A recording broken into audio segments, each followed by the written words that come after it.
paciente con diabetes también tiene.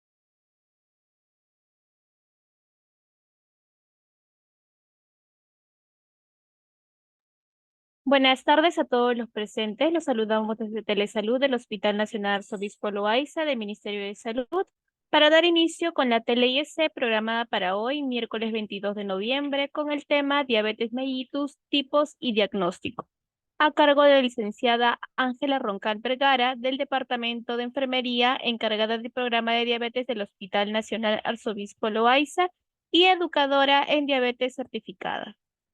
Asimismo, recordarle a todos los participantes que pueden realizar sus preguntas a través del chat de la plataforma de Zoom para ser respondidas al final de la ponencia. Bienvenida, estimada licenciada Roncal. Estamos atentos a su presentación. Adelante, por favor.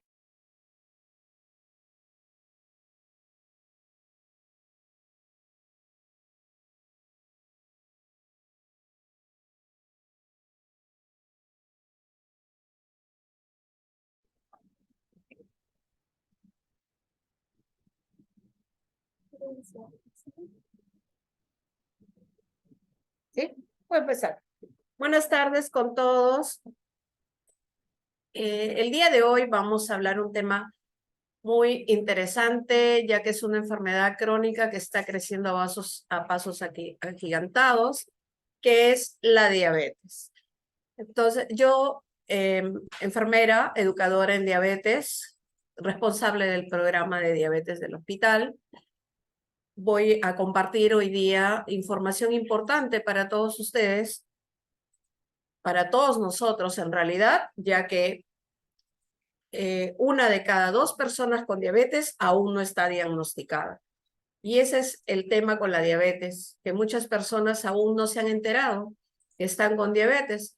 Tenemos una gran cantidad, 537 millones de personas en el mundo que se encuentran con diabetes, así que es la nueva pandemia de este mundo es esta enfermedad crónica, y la cual es la enfermedad crónica más costosa que hay. Así que por los costos y por las complicaciones que tiene esta enfermedad, es que es importante prevenirla. Es importante saber cómo es el diagnóstico de esta enfermedad, que siempre, como ya vimos, una de cada dos personas está con esta enfermedad. La diabetes es un trastorno metabólico caracterizado justamente por hiperglicemia. ¿Qué cosa es hiperglicemia? Es niveles alterados de glucosa. El diagnóstico va a ser 2 veces en ayunas, más de 126, y ese vendría a ser el punto de partida para que nos digan, ¿está usted con diabetes? Eso significa hiperglicemia.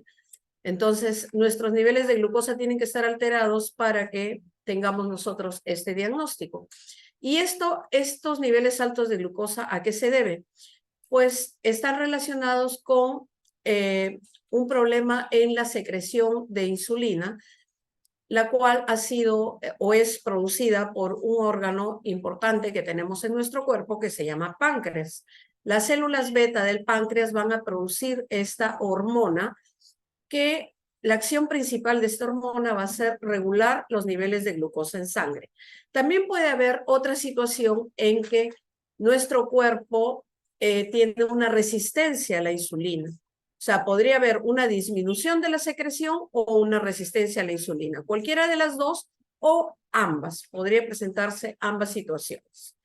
Bien, en la diabetes tipo 2, ahora vamos a ver cuántos tipos de diabetes hay, pero la tipo 2 es la que tiene mayor porcentaje en nuestra población, ¿no? Ya que en otros países, por ejemplo, la tipo 1 tiene mayor porcentaje, pero en nuestro país es el 90-95% de la población de los casos de diabetes va a ser diabetes tipo 2. y entre el 5 y el 10% la diabetes tipo 1. No es que primero se empiece por la 1 y luego se pase por la 2, ahora vamos a ver cuál es la diferencia entre la 1 y la 2. Y luego también, como les decía, que se calcula que la mitad de los casos de diabetes aún siguen sin ser diagnosticados. Eso quiere decir que muchas personas ya están presentando esta enfermedad, ¿no? La diabetes, pero aún no se han enterado, ya que el inicio de esta enfermedad es prácticamente asintomática. Y entonces ese es el problema, que muchas personas aún no se han enterado que están con diabetes, ya que no hay síntomas en un inicio. La diabetes es una enfermedad crónica muy costosa casualmente por las complicaciones, o sea, la hiperglicemia, tener niveles altos de glucosa por largo tiempo es lo que va a producir las complicaciones de la diabetes, que incluso puede llevar a la muerte. La primera causa de muerte por diabetes va a ser un evento cardiovascular o un infarto. Lo que conocemos de pronto algunas personas que nosotros nos enteramos que dicen, no sé qué le pasó, de la nada tuvo un infarto, falleció, y es básicamente porque después al hacer una autopsia que podrían hacerle a una persona que fallece de un momento a otro, encuentran, ¿no?, de que esta persona ya sufría del corazón o tenía también problemas o complicaciones micro o macrovasculares. Como podemos ver en la diapositiva, tenemos complicaciones microvasculares, o sea, de pequeños vasos, pequeño, que va a causar alteraciones, ya sea en los ojos, como una retinopatía diabética que podría llevar al paciente hasta quedarse ciego. Alteraciones en los riñones, llevando al paciente a tener una insuficiencia renal crónica y de pronto el paciente puede fallecer, ¿no?, por esta complicación. También la neuropatía, que es una complicación muy frecuente en diabetes, que lo que va a llevar es a perder la sensibilidad al dolor y al calor en los pies. Y si se presenta una ulceración, la cual no es tratada y manejada adecuadamente y en el momento oportuno, puede llevar al paciente hasta la amputación. Amputación de un miembro, amputación del otro miembro, ¿no? Y de pronto quedarse un paciente discapacitado. Entonces, esta complicación puede llevar a una discapacidad prematura. Tenemos pacientes muy jóvenes, ¿no?, con diabetes que cursan con neuropatía, que cursan con un pie diabético y que terminan amputados. Entonces, todas estas complicaciones de la diabetes se pueden evitar justamente con el control. Luego tenemos también complicaciones macrovasculares, que son básicamente que van a alterar el cerebro, lo cual podría tener el paciente un accidente cerebrovascular muy conocido como un ACV, y tenemos muchos pacientes aquí en el hospital hospitalizados, ¿no?, por este evento, lo cual también lleva una discapacidad al paciente, también un evento, una enfermedad isquémica del corazón y también de extremidades, también problemas vasculares que también igual podrían cursar o terminar hasta en una amputación. Así que definitivamente la diabetes es una enfermedad crónica, como les decía, que se puede prevenir y que también estas complicaciones se pueden prevenir. Entonces, justamente vamos a trabajar en ello. Vamos a trabajar nosotros con ustedes en el tema de prevenir la enfermedad y prevenir las complicaciones, ya que van a ser muy costosas, muy dolorosas, muy discapacitantes, van a producir, como les decía, discapacidad prematura en la población y también el acceso, digamos, la alta demanda de servicios de salud por estas complicaciones. Bien, ¿cómo sabemos o cuándo nos enteramos que tenemos diabetes? Pues hay unos criterios de diagnóstico. Básicamente están relacionados con los niveles de glucosa. Pues hay diferentes momentos en los cuales vamos a controlar la glucosa. Tenemos una glucosa en ayunas, que quiere decir antes de haber ingerido alimento, o sea, sin tomar desayuno, y los niveles normales van a ser menores a 100, o sea, entre 70 y 100 vamos a decir que los niveles de glucosa están en los niveles normales. Entre 100 y 125 es una glucosa alterada y se va a catalogar al paciente en una prediabetes. Y como les decía, el diagnóstico de diabetes está en 2 veces medir esta glucosa en ayunas, y si el resultado es más de 126, pues el diagnóstico va a ser de diabetes. También podríamos hacer una glucosa al azar. Eso quiere decir que en cualquier momento, aun si el paciente acaba de comer, podríamos controlar una glucosa. Si esta glucosa al azar es más de 200, pues también el diagnóstico va a ser de diabetes. Luego hay otra prueba que es el gold estándar, digamos, que es la prueba la cual vamos a usar para el diagnóstico de diabetes, si es que estamos en duda en algún resultado que se acerca a los niveles, digamos, de 126. Entonces se hace esta prueba oral de glucosa con unos 75 gramos de glucosa en un vaso de agua tibia con 2 limones para que no sea tan desagradable el sabor. Y el resultado después de 2 horas va a ser normal si esta glucosa está menos de 140. Con una intolerancia a la glucosa, o sea, con una glucosa alterada, si los niveles de glucosa están entre 140 y 199, y confirmar un diagnóstico de diabetes si a las 2 horas después de esta prueba de tolerancia a la glucosa es mayor de 200. Entonces, esos son los criterios de diagnóstico. Acá lo podemos ver en estos cuadritos. Bueno, digamos, el color amarillo va a ser un color saludable. Entonces, repitiendo lo que había hablado antes, la glucosa en ayunas menos de 100 es saludable. Una prueba de tolerancia a la glucosa menos de 140 es saludable. Y hay otro examen importante también que es el HbA1c, que se llama hemoglobina glicosilada, que en realidad este examen sirve más para hacer el control y el monitoreo de un paciente con diabetes, ¿no? Ya que este examen mide los niveles de glucosa de todo el día de los últimos 3 meses. Así que saca un promedio. Si nuestro paciente tiene menos de 7 de hemoglobina glicosilada, bueno, acá un 5.7 es saludable. Menos del 6.5, el riesgo está aumentado. Y lo ideal, bueno, en promedio, es que un paciente bien controlado debe tener menos de 7% de glicosilado.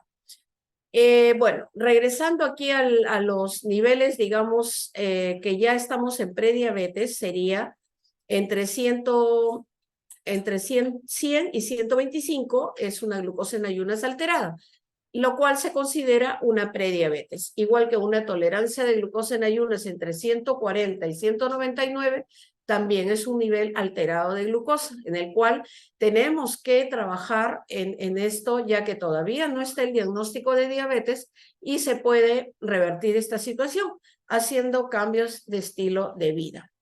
Así que lo importante acá es que justamente si hacemos el monitoreo de la glucosa y nuestro control frecuentemente, vamos a poder evitar esta situación, esta enfermedad, la diabetes. Y tenemos acá que ya habíamos hablado del test de tolerancia a la glucosa, que es, como les decía, con 75 gramos de glucosa anhidra, se va a medir una glucosa basal, otra glucosa, en algunos casos se hacen glucosas cada 30 minutos, y en otros simplemente una basal y otra glucosa a las 2 horas. Lo importante acá, el resultado es de la glucosa después de 2 horas con los niveles que ya hemos mencionado. Entonces, normal, menos de 140, una intolerancia entre 140 y 199, y 2 horas después, si tenemos más de 200, va a ser el diagnóstico de diabetes. Muy bien. Entonces, existen varios tipos de diabetes. A veces nos preguntan, ¿y qué tipo de diabetes tiene usted? Bueno, no sé, no me dijeron qué tipo. Pues existe la tipo 1, la tipo 2 y otros tipos de diabetes que tienen que ver con un defecto genético de las células beta. También otro defecto genético de la acción de la insulina.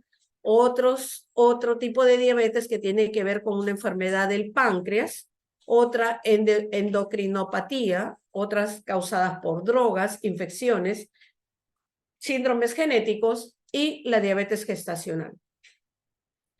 En realidad, las más conocidas son la tipo 1, la tipo 2 y la gestacional, que son de las cuales vamos a hablar, ya que teniendo en cuenta el tiempo un poco ajustado que tenemos como para explayarnos y hablar sobre todos los tipos. Bien, la tipo 1, no es que empecemos por la tipo 1 y luego pasamos a la tipo 2. La tipo 1 es una diabetes en realidad que está relacionada con, digamos, la destrucción de las células beta. Es una enfermedad autoinmune que el paciente va a destruir, el mismo cuerpo del paciente va a destruir las células beta, que son las que producen el páncreas, perdón, la insulina. Las células beta están dentro de los islotes de Langerhans en el páncreas y producen esta insulina muy importante, la hormona, la insulina, que va a ayudar a regular los niveles de glucosa en sangre. Bien, entonces tenemos que la tipo 1 está relacionada con factores genéticos, con factores ambientales y que generalmente se diagnostica en niños y adolescentes y también en adultos jóvenes, más o menos hasta los 23 años. Entonces, estos niños nacen con una, digamos, pequeña cantidad de insulina, la cual se va, digamos, a perder o a terminar la producción en cualquier momento de esta etapa de la vida. Pueden ser niños, preescolares o los adolescentes. Entonces, este tipo de diabetes también es llamada una diabetes juvenil y lo básico acá es que es insulino dependiente, porque su páncreas ya no va a producir insulina. Y entonces aquí radica el problema, porque estos niños, adolescentes o jóvenes van a tener que inyectarse insulina todos los días de su vida, ¿verdad? Entonces puede ser colocarse, o sea, se tienen que inyectar antes de las comidas, especialmente cuando vamos a comer los carbohidratos, que de hecho están presentes en todas las comidas, y entonces ellos tienen que aprender a contar qué cantidad de carbohidratos van a ingerir e inyectarse la dosis que le corresponde de insulina. Entonces, esto es más o menos la forma en la que estos chicos con esta condición van a vivir toda su vida. Entonces, en ellos, digamos, la dotación o la importancia de tener el acceso a la insulina es muy importante, tan igual como las tiras reactivas para el control de la glucosa, e igual la actividad física, muy importante, ya que el ejercicio va a actuar como una insulina y va a ayudar a que sus niveles de glucosa estén regulados, al igual que una alimentación saludable. Entonces, todo esto es parte del tratamiento de la diabetes tipo 1. Bien, les decía que afortunadamente el porcentaje de diabetes tipo 1 en nuestra población es del 5 al 10%. Y la mayoría de nuestros pacientes con diabetes es la diabetes tipo 2. Esta diabetes, pues, preguntamos, ¿quiénes podrían o quiénes tienen mayor riesgo a tener diabetes tipo 2? Pues aquellas mujeres que tienen ovario poliquístico, aquellos pacientes con hipertensión arterial, o sea que su presión arterial sea mayor de 140/90, que ya cursen con esta enfermedad, que también es otra enfermedad crónica que asociada a la diabetes, pues lo que va a causar, si es que no son controladas las dos, va a llevar al paciente a tener daño renal o a tener un evento cardiovascular, como les decía. También los niveles de colesterol y triglicéridos son muy importantes. Pacientes con enfermedad cardiovascular también tienen mayor riesgo a cursar o a desencadenar diabetes, al igual que pacientes sedentarios, los cuales no hacen mucha actividad física. Ahora esto está, digamos, incrementándose, ya que por la pandemia se iniciaron estos trabajos en casa, trabajos remotos, en los cuales las personas están mucho tiempo, muchas horas sentados, y bueno, pues se recomienda que cada media hora se levanten, caminen algo, para no estar mucho tiempo sin actividad física. Igual hay una condición de aquellos pacientes que van a desencadenar diabetes, que es la acantosis nigricans, que es unas manchas oscuras en el cuello, en las axilas y en las ingles. Entonces también siempre se recomienda que observemos en el cuello y especialmente en niños o en personas con obesidad o sobrepeso. Aquellas personas mayores de 45 años, pues tenemos mayor riesgo a desencadenar diabetes. Pacientes con glucosa en ayunas elevada o una intolerancia, como ya lo vimos anteriormente. O sea, ¿quiénes son los que tendrían más riesgo de desencadenar diabetes? Aquellos pacientes que en ayunas tengan una glucosa entre 101 y 125. Aquellas personas que están cursando con sobrepeso u obesidad. Dice que más del 50% de la población, ¿no?, del Perú está cursando con sobrepeso, así que tenemos un alto riesgo de tener diabetes. El antecedente familiar va a ser muy importante, familiares de primer grado, hermanos, padres, que estén cursando con esta enfermedad, hace que el paciente tenga mayor riesgo a desencadenar la diabetes. Aquellas mujeres que hayan desencadenado, desarrollado una diabetes gestacional o tener niños o haber tenido un hijo macrosómico. Es un hijo, un bebé que ha pesado más de 4 kilos. Entonces, estas madres que han desarrollado diabetes gestacional o han tenido un hijo que ha pesado más de 4 kilos, pues los años posteriores tienen el riesgo a desencadenar diabetes. Entonces, como ya decía, el porcentaje de diabetes en nuestra población de 90-95%, y en los adultos mayores, que es el mayor riesgo. Luego tenemos el riesgo, también el inicio a la insulina. Los pacientes con diabetes tipo 2 podrían ser insulino requirientes. O sea, en algún momento de la enfermedad podrían requerir insulina, a diferencia del tipo 1, que sí es insulino dependiente. Algunos pacientes con tipo 2 podrían terminar como insulino dependientes en un caso de que su páncreas esté totalmente agotado y ya no produzca insulina, o de lo contrario, que tenga una enfermedad renal crónica en la cual ya no podría ingerir o digamos, controlar sus niveles de glucosa con pastillas o lo que se llama antidiabéticos orales, ¿verdad? Entonces, la resistencia a la insulina tiene mucho que ver con el sobrepeso, la obesidad. El perímetro de nuestra cintura, o sea, de la grasa abdominal, es muy importante. Es por eso que siempre cuando ustedes vienen al hospital o uno hace una evaluación de un paciente que tiene riesgo a tener diabetes, medimos el perímetro de cintura, el cual debe ser para varones menor de 98 y para mujeres menor de 88. Tiene mucho que ver el riesgo de que tengamos toda nuestra población tener riesgo a tener diabetes, porque justamente ha habido muchos cambios en nuestro patrón alimenticio. Tiene que ver mucho con el tiempo de transporte que tenemos, la lejanía, ¿no?, del trabajo, la mayoría de muchas personas han migrado del campo hacia la ciudad, donde en la ciudad pues estamos invadidos de comida chatarra, de comida rápida, ya casi pocas personas tienen tiempo de cocinar en casa, se come en la calle, con mucha suerte un menú, algo saludable, pero si no, pues optamos por una comida llena de grasa, de frituras, de azúcares.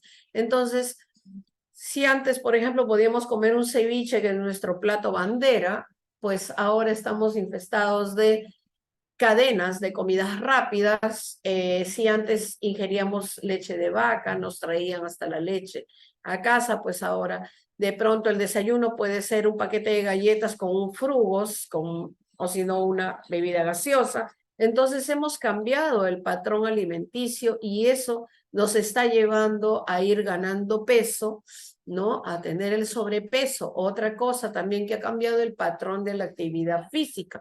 Antes, yo también recuerdo que cuando iba al colegio, iba caminando, iba a pie al colegio. Pues ahora hay movilidad, están los taxis, el Uber, los chicos ya no caminan, que eso no está también relacionado con que el horario de trabajo de los padres, con la seguridad también, porque antes podíamos caminar, ¿no? Tranquilamente por las calles, los niños iban al colegio, pues ahora la inseguridad también tiene mucho que ver en este cambio de patrón de actividad física.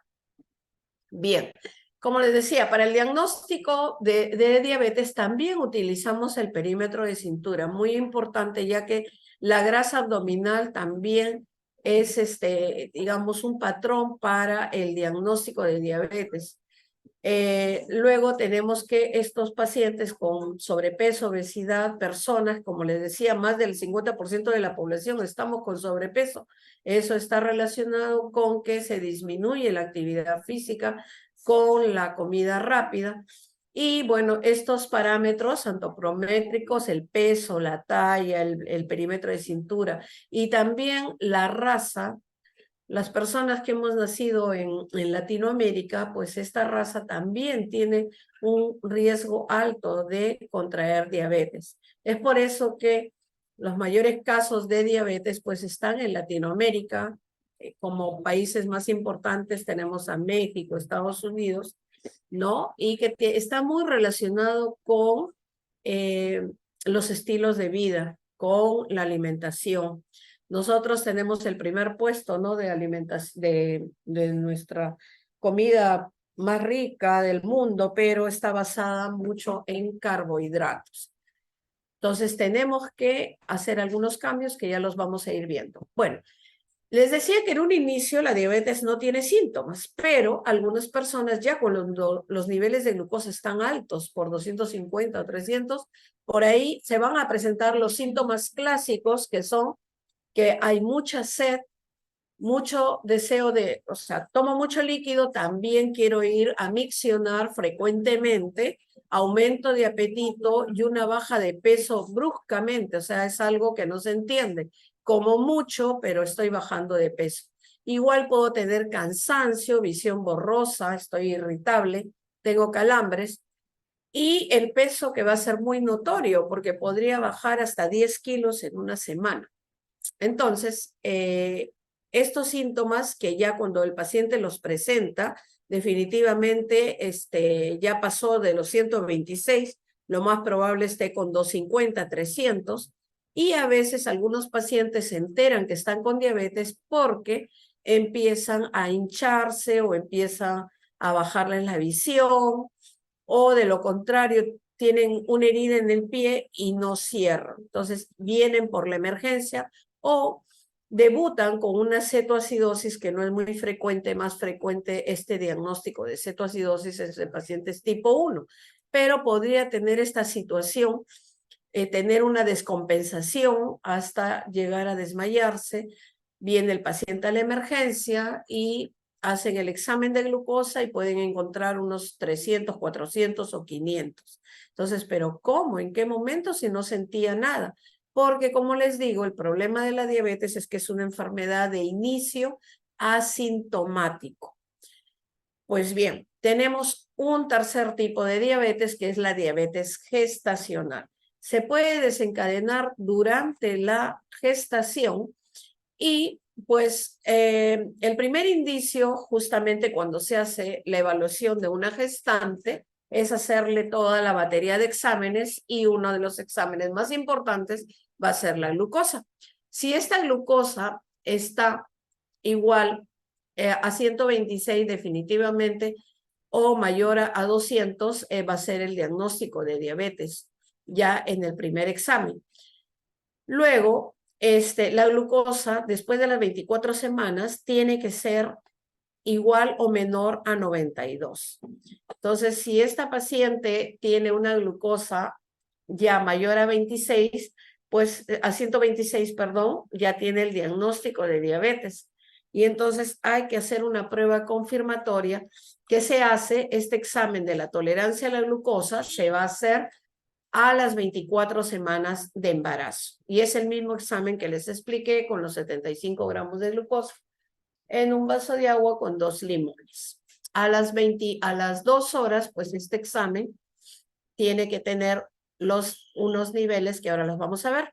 Entonces hay que evaluar la glucemia basal y la glucemia a 1 hora y a 2 horas después de haber realizado el examen. Entonces, en ayunas tiene que ser menos de 92, esto es para una gestante. En ayunas, menos de 92, 1 hora después de haber ingerido los 75 gramos, ¿no?, de glucosa, o sea, de hacer el tamizaje, la glucosa debe ser menos de 180 y 2 horas después, pues menos de 153. Ya, si estos valores son mayores, pues el diagnóstico es diabetes gestacional. Y definitivamente el tratamiento va a ser la administración de insulina. Entonces, para este diagnóstico se requiere de 2 valores alterados, ¿no? 2 valores que estén fuera de lo normal. Y después del parto se va a evaluar a las 6 semanas a esta mamá que ha tenido su bebé y hacerle otro examen para ver si los resultados ya están dentro de lo normal o si continúa intolerante a la glucosa o si ya se le diagnostica con diabetes, ¿no? Y como sabemos, la diabetes es una condición o es una enfermedad que no se cura, se controla. O sea, una vez del diagnóstico ya no hay cura, hay control, hay monitoreo y ese control va a depender básicamente del paciente. Entonces tenemos unas metas de control metabólico y que justamente están aquí, las tenemos para pacientes con diabetes. Hay unos niveles de glucosa en ayunas entre 80 y 130, una glucosa postprandial que viene a ser aquella glucosa después de las 2 horas de haber empezado a comer. Esta glucosa debe ser menos de 180, o sea, el máximo 180, 2 horas de haber empezado a comer.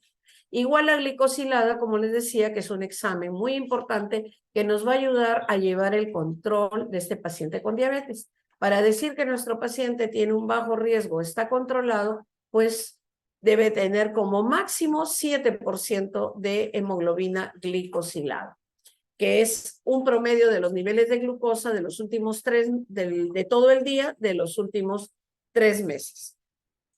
Y no solamente controlamos glucosa, como ven acá, ya que la diabetes es considerada como un síndrome metabólico, que tiene que ver, o sea, se tiene que evaluar glucosa, peso, perímetro de cintura y también las metas y los valores de los lípidos, que son el colesterol, el LDL, que debe estar en menos de 100, el HDL, que es el colesterol bueno, que es el único que debe estar más alto, para varones más alto de 40 y las mujeres más alto de 50. Este colesterol HDL, que es un colesterol bueno, va a dar protección al corazón justamente para evitar un infarto.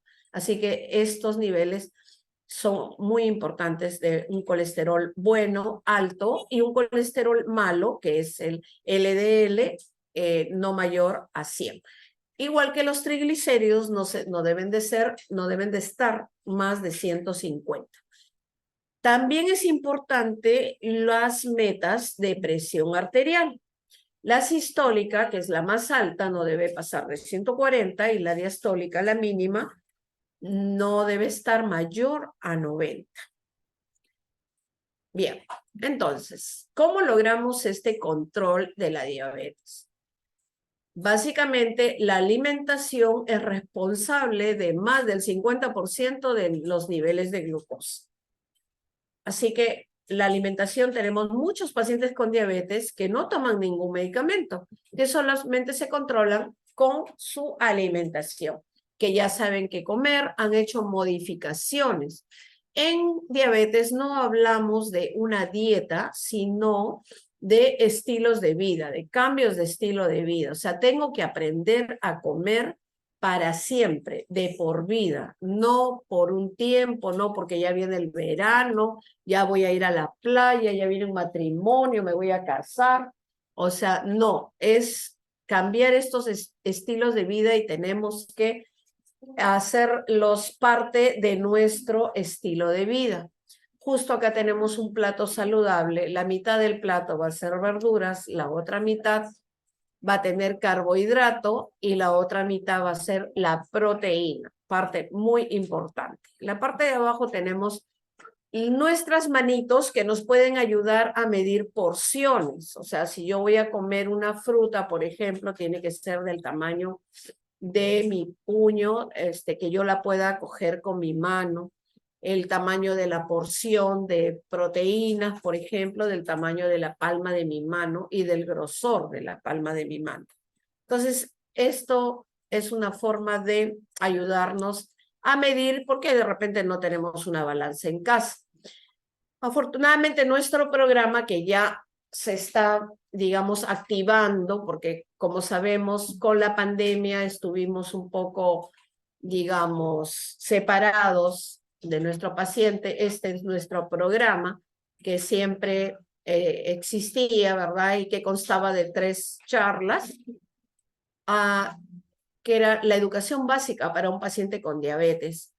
Entonces, el día lunes hablábamos de qué es la diabetes, las complicaciones, el miércoles qué cosa comer, la alimentación saludable, y el día viernes hablábamos del tratamiento, de los cuidados de la insulina, el automonitoreo, controlarse la glucosa y también la evaluación del pie, ya que, como les decía, la neuropatía diabética es una complicación presente en muchos pacientes con diabetes y de esta forma los educamos para el cuidado de sus pies. Entonces, un paciente bien controlado es un paciente que asiste a las consultas, que sabe qué comer, que controla su glucosa y la tiene siempre en ayunas menos de 130 y después de comer 2 horas menos de 180.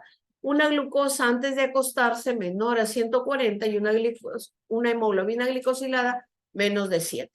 Aquellos pacientes que no van a estar controlados son aquellos que no vienen a la consulta, no saben qué comer, no se controla la glucosa, de pronto sus glucosas siempre están altas, pero como no se controla, no sabe cómo está.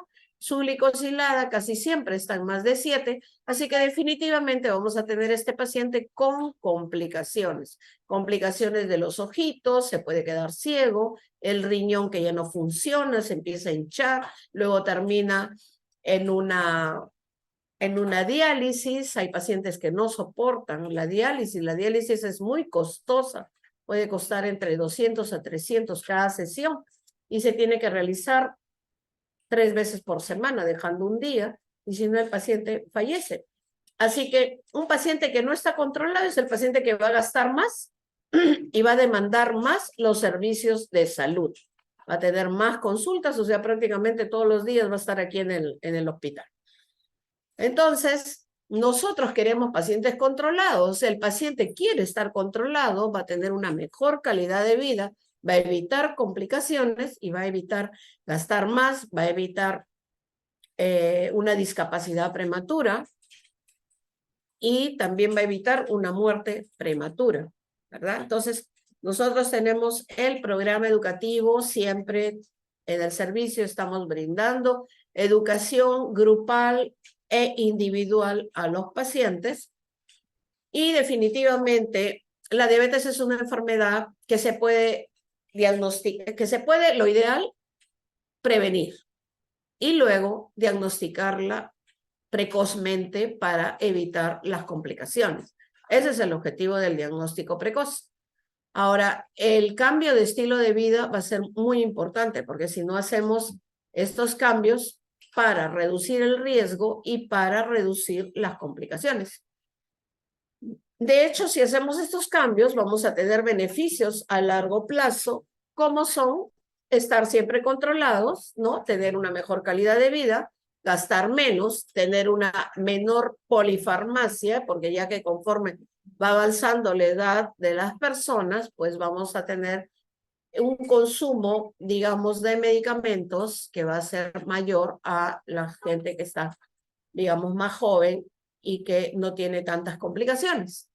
Bueno, hacer un recordar acá un checklist de los tipos de diabetes, como en una charla me decía un paciente, ay, yo tengo la tipo 2, pero me hubiera gustado tener la tipo 1. Como ya les expliqué, son dos situaciones totalmente diferentes. Del 1 no se pasa al 2. Eres 1, ¿por qué? Porque el cuerpo ha destruido las células beta y no hay insulina y voy a tener que usar insulina todo el tiempo.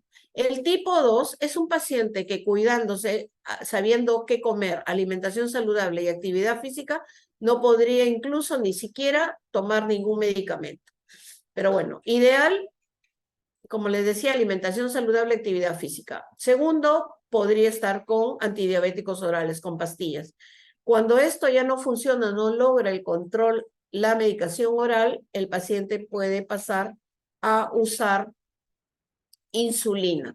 Para ello, esto también puede ser temporal, ¿no? En una situación tipo que se va a operar el paciente o una diabetes gestacional o una infección o el COVID, como lo vimos muchos pacientes en el COVID desencadenaron diabetes o si ya con diabetes, pues tenían un descontrol de sus niveles de glucosa y tuvieron que usar insulina. Pero esto va a ser momentáneo, va a depender del paciente, también que aprenda a comer, que aprenda a aumentar la actividad física. Y pues, como les decía, también hay otros tipos de diabetes.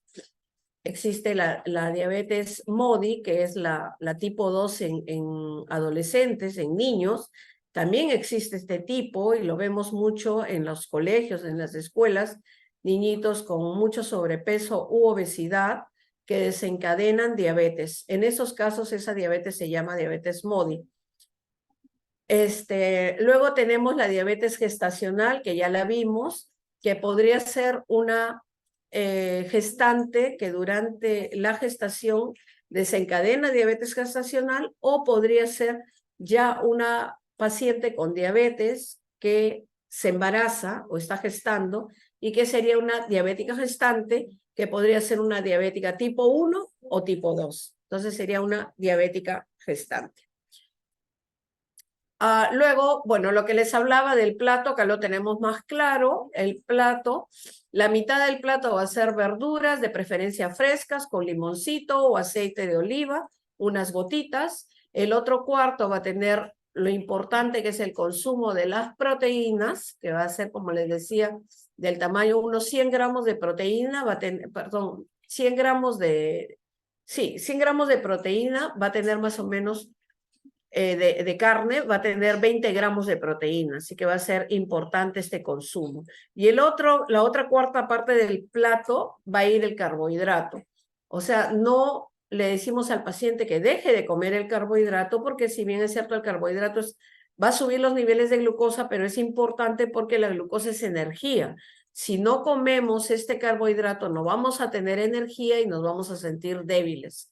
Así que el plato tiene que tener los 3 nutrientes. La cuestión aquí es la cantidad que sí vamos a incrementar las verduras.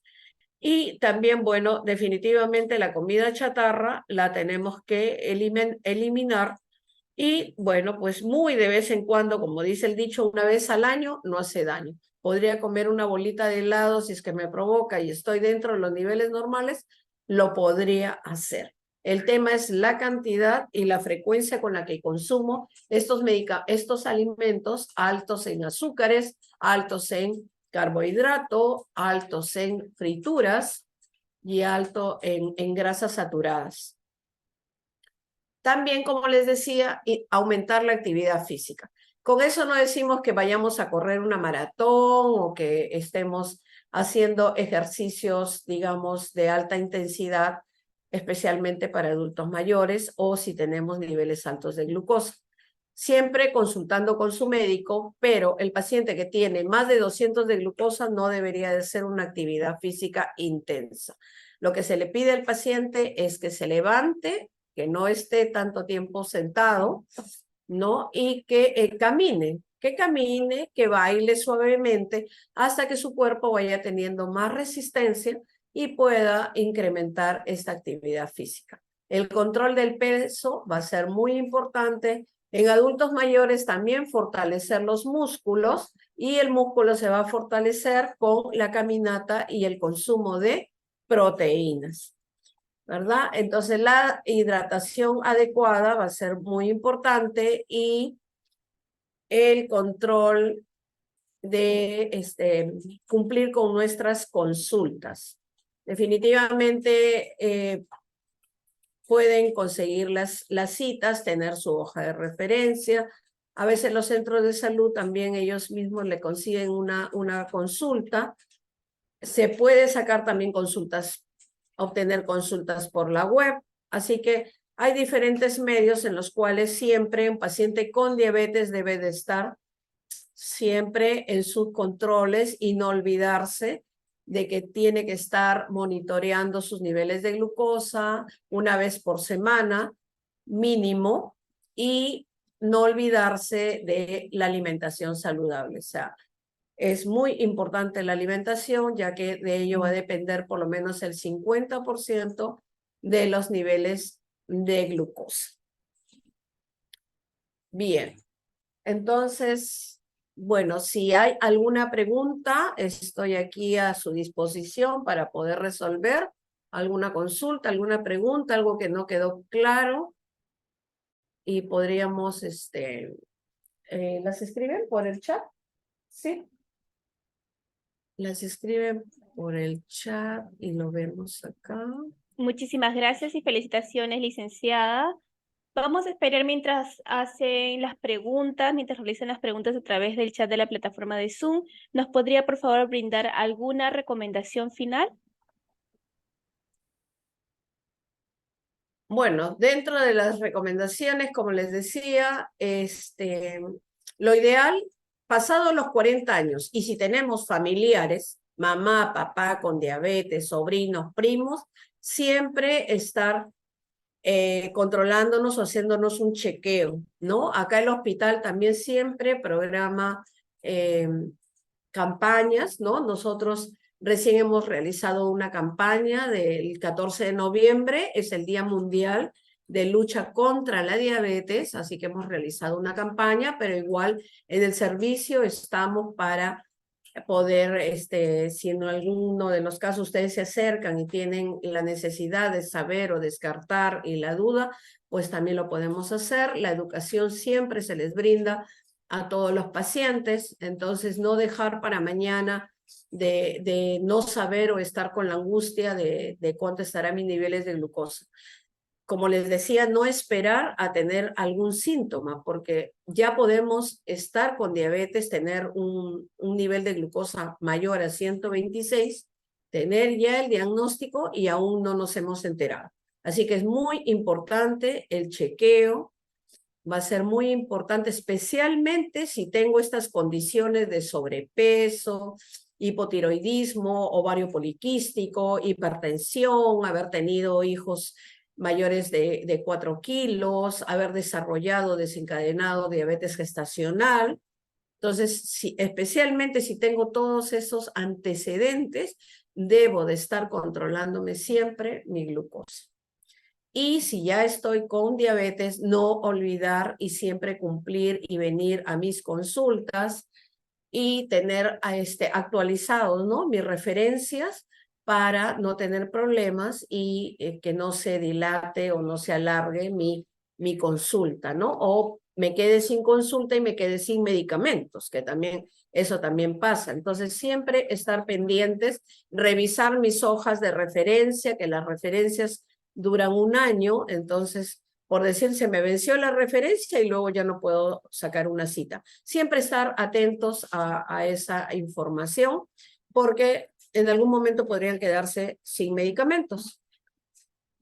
Bien, entonces esas serían las recomendaciones que yo les puedo dar y no olvidar de esta información, de este plato saludable, de la actividad física, ¿no? De caminar, bailar, salir al campo, respirar profundo, relajarse, ya que en algunas situaciones de estrés, ¿no? O de cólera, podría elevarse algo los niveles de glucosa. Siempre tenemos que ser organizados y tratar de disminuir las situaciones de estrés para que no nos suceda estos eventos, ¿no? Muy Muchis- bien. No mu- sé si han escrito sí, alguna. muchísimas gracias, licenciada, por sus recomendaciones. Vamos a proceder a hacer lectura de las preguntas realizadas. Nos dicen, ¿el tabaquismo y el alcoholismo son factores que pueden llevar al padecimiento de diabetes? Bueno, sí, sí, en realidad, bueno, ahí no lo mencioné, pero sí, el tabaco, un paciente con diabetes no debe fumar ni tomar. Una persona, sabemos que no son estilos de vida saludables, ¿no? El tabaco, el, el tomar también, que puede llevar, ¿no? En exceso puede llevar a otras enfermedades, pero también a desencadenar diabetes, a desencadenar hipertensión y también a la larga también podrían cursar con una cirrosis. También la diabetes está muy asociada a la cirrosis, especialmente en aquellos pacientes que son, digamos, consumidores de alcohol frecuente. Entonces, el tabaco y el alcohol no son estilos de vida saludables y hay que evitarlos. Muchísimas gracias, licenciada. La siguiente pregunta es, bueno, nos aperturan un caso y luego procedemos con la pregunta. Sí, voy a proceder a hacer la lectura. Nos indica, mi mamá tiene 70 años y cuando le mido su glucosa en ayunas le sale valores entre 90, 100, 101, 110 y cuando le tomo 2 horas después de su almuerzo siempre sale menor a 140. ¿Con esos valores se considera una persona propensa a la diabetes? No, en su nivel, pero o sea, pensé que era una paciente con diabetes, o sea, es una señora adulta mayor que la pregunta es si está propensa a la diabetes. No, porque sus niveles de glucosa está, bueno, había un nivel 101, ¿verdad? Efectivamente, 101. 101. Bueno, hay que tener cuidado con ese resultado de 101 porque ya pasó el 100, que es el límite dentro de lo normal, y a partir del 101 es prediabetes. No está, digamos, tan alto. ¿Qué es lo que hay que hacer en esos casos? Pues ir bajando un poquito el tema de los carbohidratos. De repente hay consumo de jugos o de mucha fruta, de repente, porque si bien es cierto, la fruta es buena, su consumo, pero no mayor a 3 frutas al día. Y limitar este consumo a 3 frutas nada más y teniendo en cuenta el plato saludable, este plato, pues lo que vamos a hacer es ir regulando y bajando esos niveles de glucosa.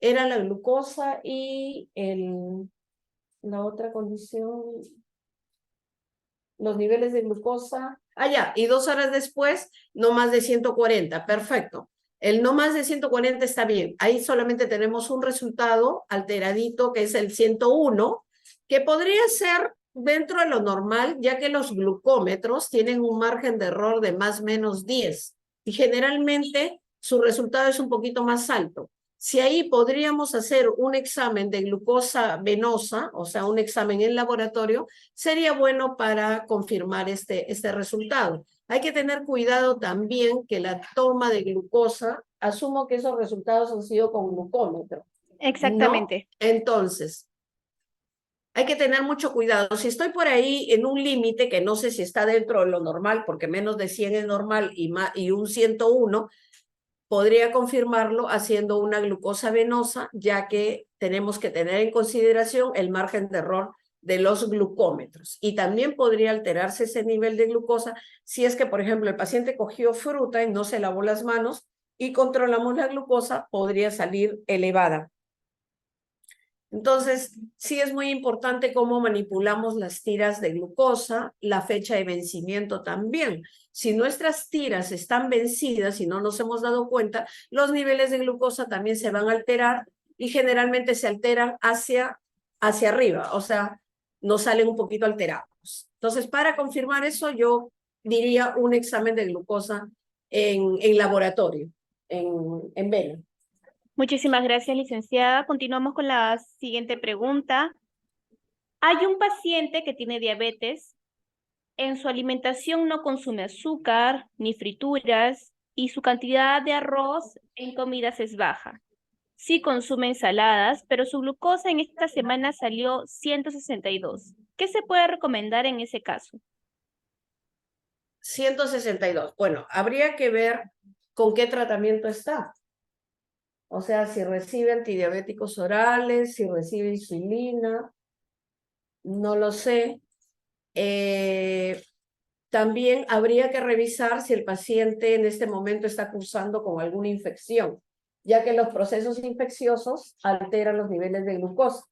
O sea, por decir, si tiene una muela que estaba con una endodoncia tapada, se le destapó, o tiene una heridita en el pie, o está cursando con una infección urinaria. Pacientes con diabetes a veces están cursando con una infección urinaria y no tienen la sintomatología que tiene un paciente sin diabetes, como por ejemplo ardor al orinar o fiebre.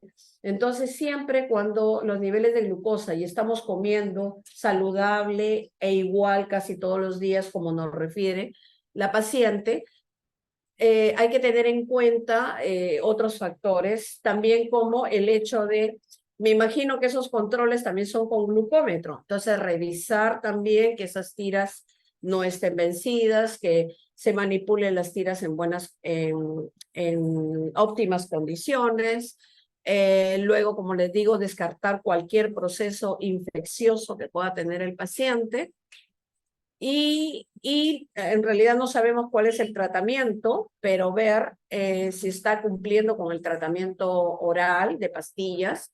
En un caso de que estuviera recibiendo insulina, habría que verificar la técnica correcta de aplicación de insulina, cómo está manipulando la insulina, la conservación, porque ya que todo eso tiene que ver mucho con que los niveles de glucosa lleguen al objetivo, ¿no? Es de estar en metas.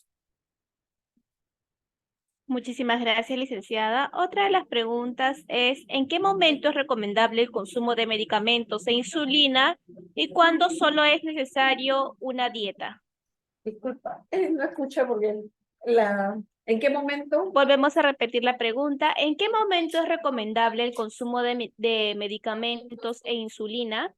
¿Y en qué momento es solo necesario el consumo de dieta para tratar un paciente con diabetes?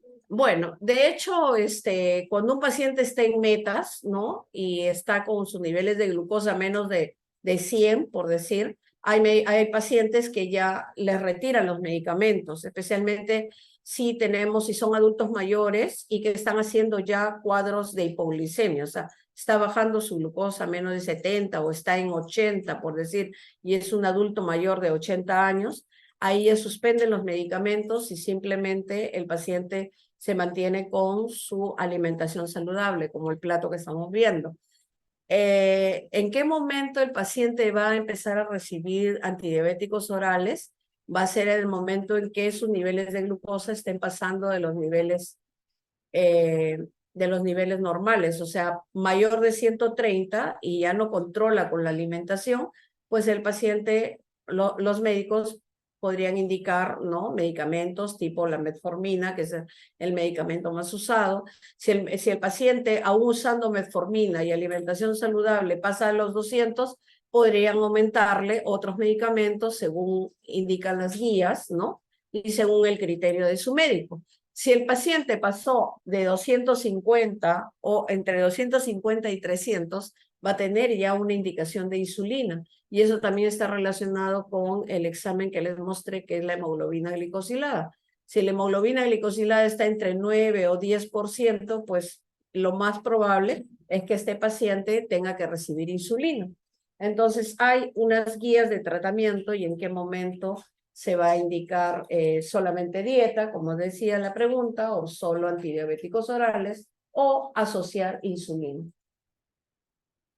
Muchísimas gracias, licenciada. Y como última pregunta tenemos, ¿cuál es el riesgo de pacientes que manejan glucosa mayores a 250? Bueno, definitivamente los riesgos son muy altos y como ya los mencioné antes, son las complicaciones. Entonces, las complicaciones van a presentarse cuando el paciente tiene hiperglicemia y ya estamos hablando de niveles en ayunas más de 130 y 2 horas después de comer más de 180. O sea, si ya tenemos niveles de glucosa más de 180, ya la posibilidad de presentar complicaciones es alta.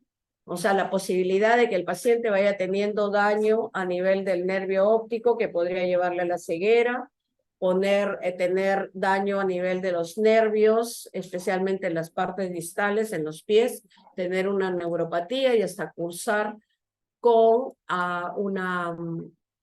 una úlcera en el pie, tener un evento cardiovascular, un accidente cerebrovascular y el daño a nivel de los riñones. Entonces, ese riesgo que es muy alto, muy costoso y que puede producir la muerte y la discapacidad prematura en el paciente. Así que definitivamente eso no se recomienda. El objetivo de nosotros de educar al paciente y el objetivo del paciente es estar dentro de las metas en ayunas no más de 130, 2 horas después de comer no más de 180, para evitar complicaciones y tener una mejor calidad de vida.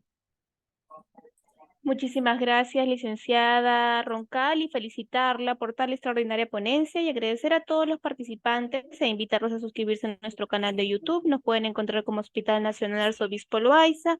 Ahí podrán ver nuevamente las telecapacitaciones y tele-IEC. De igual manera pueden escribirnos en los comentarios otros temas de interés que les gustaría que se tocaran próximamente. Y con nosotros sería hasta una próxima tele-IEC. Muchísimas gracias, licenciada Roncal. Ha sido un honor tenerla el día de hoy con nosotros. Espero nos acompañe próximamente y con esto nos despedimos. Muchas Gracias gracias a todos ustedes por su presencia y será hasta otra oportunidad. Gracias.